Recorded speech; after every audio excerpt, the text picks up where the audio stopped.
জি আপা এখানে কেন এসেছেন যদি একটু আসসালামু আলাইকুম। আমি এখানে শহীদ প্রেসিডেন্ট জিয়াউর রহমান এবং তার স্ত্রী সাবেক প্রধানমন্ত্রী বেগম খালেদা জিয়ার সমাধিতে শ্রদ্ধা জ্ঞাপনের উদ্দেশ্যে এসেছি। আল্লাহ তাকে জান্নাত নসিব করুন।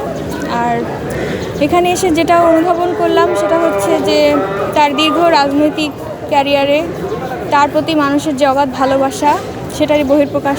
লাখো জনতার বিশাল জানাজা এবং রাষ্ট্রীয় শোক 3 দিন অতিবাহিত হয়ে যাচ্ছে।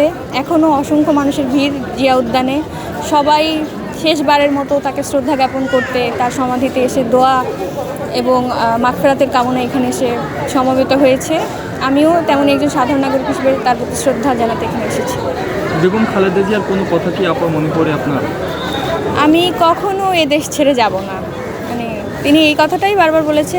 তার দীর্ঘ কারাবরণ করেছে, অসংখ্য তিনি অনেক দিন যাবৎ অসুস্থ ছিলেন।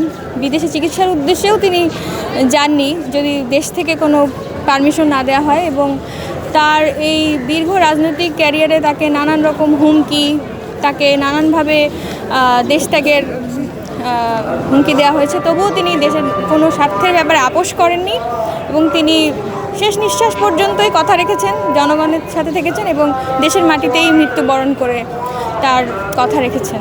বেগম খালেদা জিয়ার যে দল বিএনপি এবং ইতিমধ্যে জনাব তারেক রহমান তার মায়ের জানাজায় উপস্থিত হয়েছেন এবং তার মাকে শেষ নিঃশ্বাস অবধি তাকে দেখেছেন। আপনি কি মনে করেন যে আগামীর বাংলাদেশ কেমন হতে পারে বিএনপি যদি ক্ষমতায় আসে?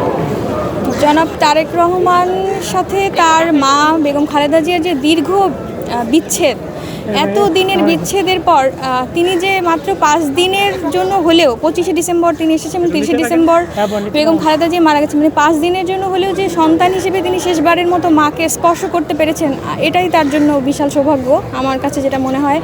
তবুও তিনি যেহেতু এত বছর ভার্চুয়ালি রাজনীতির সাথে যুক্ত ছিলেন, সরাসরিভাবে তিনি দেশের বাইরে লন্ডনে অবস্থান করছিলেন, তার ভবিষ্যৎ রাজনৈতিক যে নেতৃত্ব সেটা হচ্ছে ভবিষ্যতেই বহিঃপ্রকাশ ঘটবে যে তিনি তার মা বা তার বাবা শহীদ প্রেসিডেন্ট জিয়াউর রহমানের মতো তার অনবদ্য রাজনৈতিক ক্যারিয়ার হবে কি না। আমরা শুভকামনা জানাই যে তিনি এই